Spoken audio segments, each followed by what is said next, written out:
छठा अध्याय धूम्रलोचन वध ध्यान।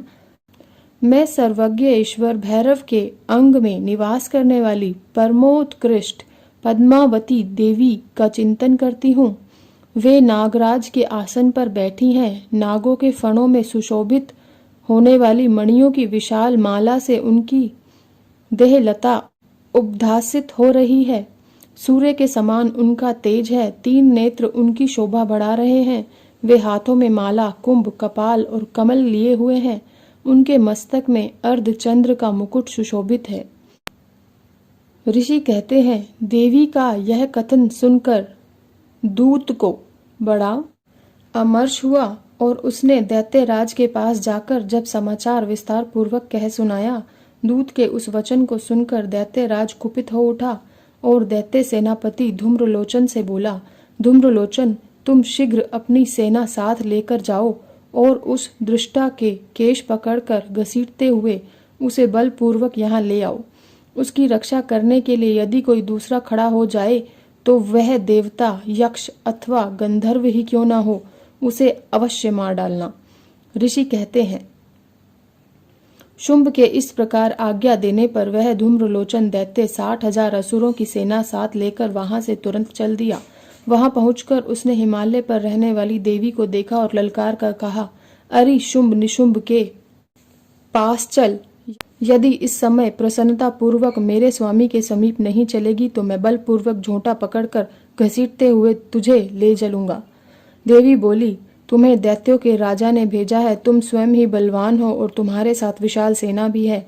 ऐसी दशा में यदि मुझे बलपूर्वक ले चलोगे तो मैं तुम्हारा क्या कर सकती हूँ।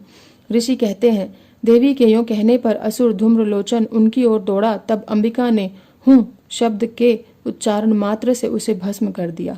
फिर तो क्रोध में भरी हुई दैत्यों की विशाल सेना और अंबिका ने एक दूसरे पर तीखे साय को शक्तियों तथा फरसों की वर्षा आरंभ की।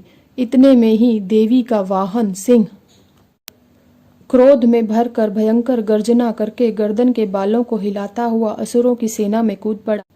उसने कुछ दैत्यों को पंजों की मार से, कितनों को अपने जबड़ों से, कितने ही महादैत्यों को पटक कर ओंठ की दाढ़ों से घायल करके मार डाला। उस सिंह ने अपने नखों से कितनों के पेट फाड़ डाले और थप्पड़ मार कर कितनों को ही सिर धड़ से अलग कर दिए।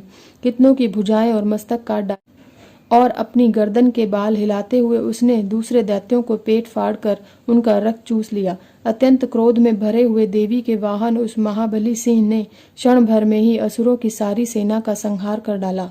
शुंभ ने जब सुना कि देवी ने धूम्रलोचन असुर को मार डाला है तथा उसके सिंह ने सारी सेना का सफाया कर डाला, तब उस दैत्य राज को बड़ा क्रोध हुआ। उसका ओठ कांपने लगा। उसने चंड और मुंड नामक 2 महादैत्यों को आज्ञा दी, हे चंड और हे मुंड, तुम लोग बहुत बड़ी सेना लेकर वहां जाओ।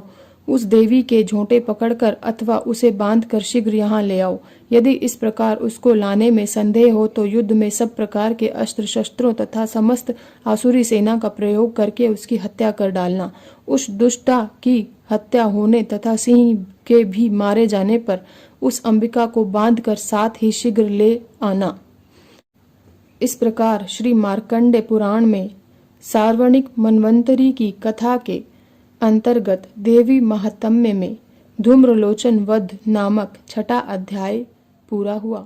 जय माता दी।